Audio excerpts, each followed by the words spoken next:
Brian, thanks for being here. I appreciate it. We just got the Q4 advanced GDP reading, 3.2%. Pretty good, driven by consumer demand. Is that what you're seeing at Bank of America? You're the most consumer-facing bank in this country. We've been seeing that consistently, and it's been interesting as I talk to people and describe what we see in our debit card purchasing, our credit card purchasing, the transactions. We've seen this consistently month after month after month, being up 5% or 6% from last year, and we're seeing it so far in January, frankly, January 11 versus January 10. So it's been very consistent and very much driven by two things. One is the general consumer.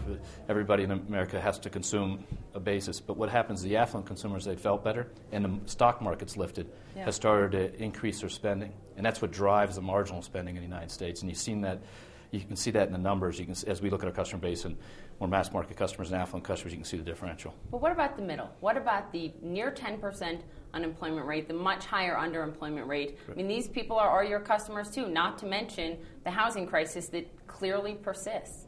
So when I talk about affluent, I'm talking about households make $40,000, $50,000, $75,000 a year. I'm not talking about wealthy. Mm-hmm. And so those are the core American consumers. If you look at the unemployment, it's kind of an interesting thing. Most people would say, we get asked a lot, how's your credit getting better and unemployment staying high? And the issue is we've got a problem in the United States of how to put people back to work from the industries that lost a lot of jobs, construction, auto, some of the service economies. We got to go to work, and that's a major stress for our country. But the people have been unemployed a long time, and so your credit's getting better because they've been unemployed a long time, so whether they could pay you or not has actually been determined. And so we're working through that crisis. That is a crisis to get people back to work. It's not necessarily a financial crisis anymore.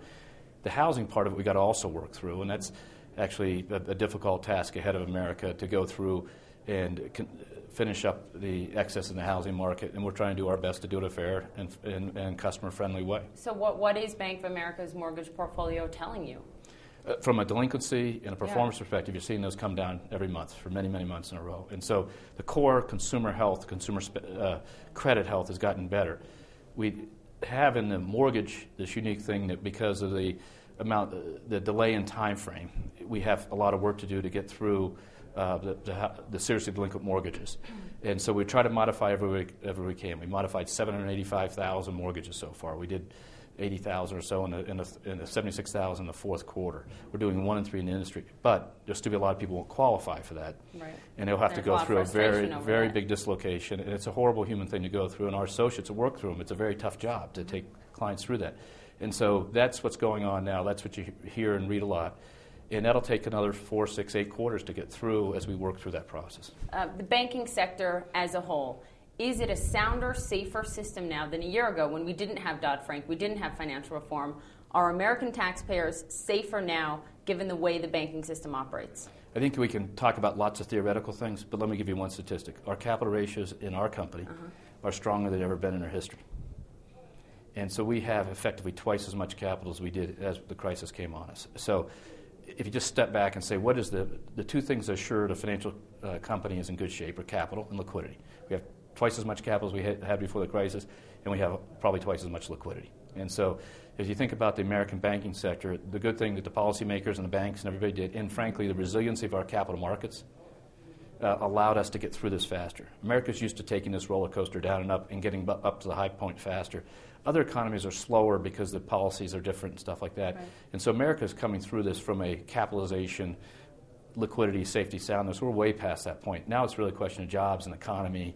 And the good news today is you're seeing consumer spend, which will help drive us through that. A big part of financial reform, at least for consumers, is the Consumer Financial Protection Bureau. That will have a big impact on the business that you do. Is that the right reform for consumers? We from early on made changes that our consumers were telling us to make. So in the overdraft area, in the card area, we have a one-page form so people can understand how they're paying us. We were very simple-minded about it and very clear about it. And we saw that because our customers told us that. So the changes we made, which are consistent with what we believe would come out of the Consumer Bureau or came out of the statutes, are made because the customers are telling you that.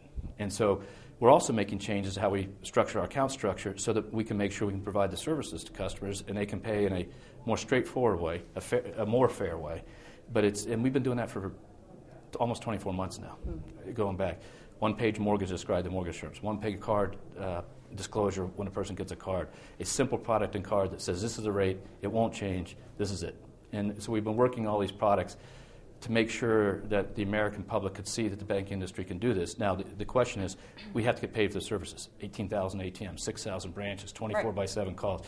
And so that sharing is something that we're working through in the account structure we're working through right now. It's a similar point I just heard from Vikram Pandit at Citi. How do you get those two things on par? It's an interesting point. Jobs. You heard the President's State of the Union. It was all about jobs, and you said it's needed to be all about jobs for a long time.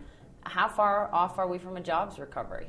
Well, it's better than it was a few quarters ago. So the continuing claims numbers that you've seen come down from a high of $700,000-800,000 in 700,000 people filing their new claims has come down to around 400,000, and we had a little disappointing number this week. But if you look at the 4-week moving average, it has come down to a better level on a 4-week moving average every week. And so you're seeing that come through. So we're starting to absorb this.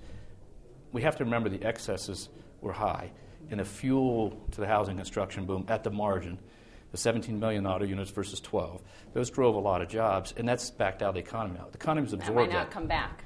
It'll take a fair amount of time. And there's, frankly, maybe nothing wrong with that, because if the housing was fueled by an excess of debt, we need a savings rate in this country, and you're seeing that reverse out. So the one thing that people don't see as much is the service economy has been slower to recover, too.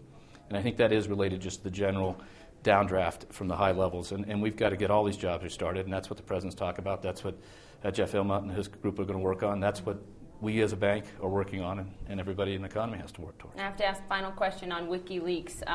WikiLeaks came out late last year and said that they are going to bring down an American bank. There was a lot of speculation that that bank would be Bank of America, that they would be targeting. Any comment on that? Do we know anything further on that? How are you preparing, if that's the case, if they have internal information? We don't have any better information than you do, but we have been preparing, and we'll continue to be prepared.